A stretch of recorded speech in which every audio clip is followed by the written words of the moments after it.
Senior solo travel, Lucerne, Switzerland. On a recent solo trip to Lucerne, I arrived by train from Basel at about 10 a.m. I had a little less than 2 days to explore this gorgeous city, and I had a full list of things to see and do. Top on my list were taking the steep cogwheel train to the top of Mount Pilatus, seeing the covered bridge, and enjoying a scenic boat cruise on Lake Lucerne.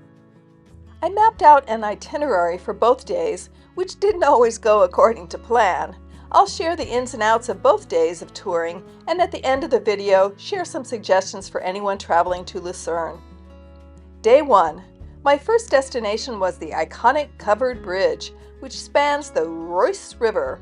I discovered not one, but 2 covered bridges, as well as several other bridges spanning the river. The buildings lining the river's edge are really beautiful structures, with a mix of architectural styles from Baroque to modern. A standout on one side is the Jesuit Church, which was on my way to the covered bridge, so I stepped inside to see the interior. As you can see, it is a gorgeous building with a mostly white and gold interior. Most impressive were the small paintings that dotted the arched ceilings. Very pretty. Next, I made my way to the longest covered bridge, which has a water tower in the middle of it. I walked across the bridge, enjoying the views from both sides and noticing the small paintings every few steps overhead. It is a very special bridge, and I can see why it has become a favorite photography stop for tourists. On the other end of the bridge is Altstadt or Old Town, with rows of narrow streets lined with shops and cafes. I found many pastry shops, Swiss chocolate shops, and Swiss Army knife shops. The buildings throughout the district are striking. Many of them have paintings and interesting details. It's a charming area with cobblestone streets and historic architecture. Here are a few more images of Old Town.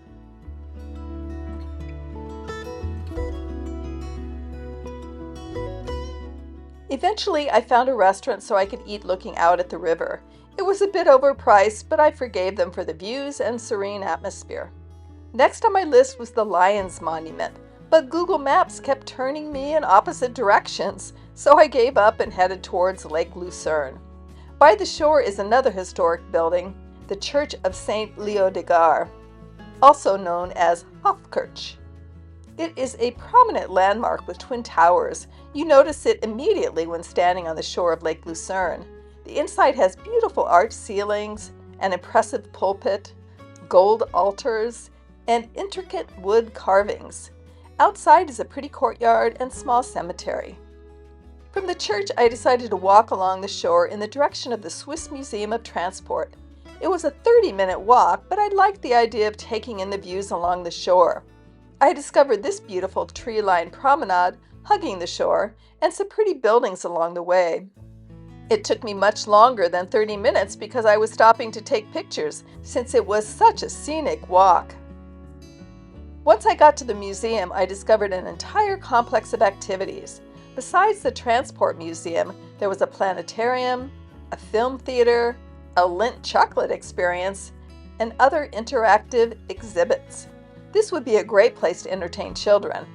After wandering around for a bit, I decided to take an Uber back rather than walk the long distance again. I was also hoping to find a boat cruise on Lake Lucerne. I had no information on the cruises, so I had the Uber driver drop me off at the central train station. From there, I literally walked across the street and found a place to purchase boat cruise tickets. Lucky find. There was a boat leaving in 10 minutes, so I paid a little under $30 and hustled to the pier. The boat took off immediately and headed away from downtown Lucerne. There was an announcement that informed us that the boat would be going to the Bergenstock Hotel, making a stop there and then coming back. I was a little miffed that they were making a stop since they hadn't told me when purchasing the ticket, but it turned out to be the highlight of the cruise. As we made the loop around the lake, the shoreline has intermittent areas of green and the occasional mansion or castle catching your eye. It was all lovely, although it was a little overcast and foggy. When we got to the area where we were going to stop, the mountain rose up high with hotels at the top and bottom, these beautiful cliffs in between, livestock grazing in the fields, and the autumn-colored trees climbing up the side of the mountain. It was captivating. For the return trip, I moved inside the boat where they had some tables. It was cold outside, so it was nice to warm up by staying indoors and stepping out sporadically to take pictures. I'm sure in the summer you'd want to stay out on the deck. We disembarked at the same pier. I was happy I was able to squeeze this cruise into my day. It was dusk now, so I headed into the train terminal and went to the lower level. I have discovered in my European travels that train stations are a great place to get a quick, inexpensive, ready-made bite to eat. I grabbed some food and headed back to my hotel. After I had chowed down, I left the hotel one more time to catch the view of the bridge and river in the waning light. It was beautiful to see the lights reflecting on the water. Day 2. For my second day in Lucerne, my main goal was to travel to Mount Pilatus, which is one of the most iconic and breathtaking mountains in Lucerne. When I was asking advice from the hotel desk, I learned that one of the modes of transportation to the mountain, a ferry and gondola ride, was closed. Therefore, my only option was to take the Pilatus Railway, which holds the distinction of being the world's steepest cogwheel train. It still sounded wonderful, so I got directions on how to get a local train to Altstadt, where you then get on the Pilatus Railway. I checked the weather, which said it would be sunny between 2 and 4, so I purchased an 11 a.m. train ticket. I didn't want to get up to the top and be fogged in, so thought that timing would work best. I got up early in the morning and checked the weather again, but this time it said it would be sunny early in the day, not later. So I set off an hour earlier than my reservation, with the hope that I could get on the train when I arrived. When I got off the local train and walked the short distance to the Pilatus Railway, I was allowed to go in early and was ushered into a line. I was in the very front, so a train must have just left. I waited about 30 minutes before the next train arrived. I was able to get a window seat facing Lake Lucerne. The train took much longer than I expected, over 30 minutes, and it was quite remarkable. As soon as we began crawling up the tracks, there were beautiful views of the lake. About halfway up, we stopped, and many passengers disembarked so that they could hike on the mountain. After the short stop, the train scaled higher and higher until we were above the clouds and fog that was settled over Lake Lucerne. There are several buildings up top, and you are led off into a main building. You had to marvel how they managed to build all the way up here. I walked outside to see this magnificent view of the mountains. It was glorious. I saw some steps going higher, so I walked up those to have views from the other side of the mountain. Equally stunning. I noticed there were stairs that led to another area, so I walked there. But when I arrived, there was a gate that led to an intimidating ladder. I'd come this far, so I challenged my fear of heights and slowly climbed down. I was rewarded with more magnificent views. The clouds or fog were obscuring much of the valley, but it was still beautiful. I walked back down to the main plaza, found a cafeteria, and ate lunch looking out at the beauty. As I was staring out the window, I discovered another flight of stairs leading up to another precipice. So after lunch, I headed that way. These stairs weren't as tidy as the other ones and took some concentration, but I think this stairway led to the most beautiful 360-degree views. The fog had burned off somewhat, and you could now see Lake Lucerne and parts of the city. There were some crazies up there, standing where they shouldn't, and one guy sleeping in the sun. Not a bad place to take a nap. This was definitely an amazing destination that I would highly recommend. I took the train back down and thought I would record a time-lapse video. Here it is.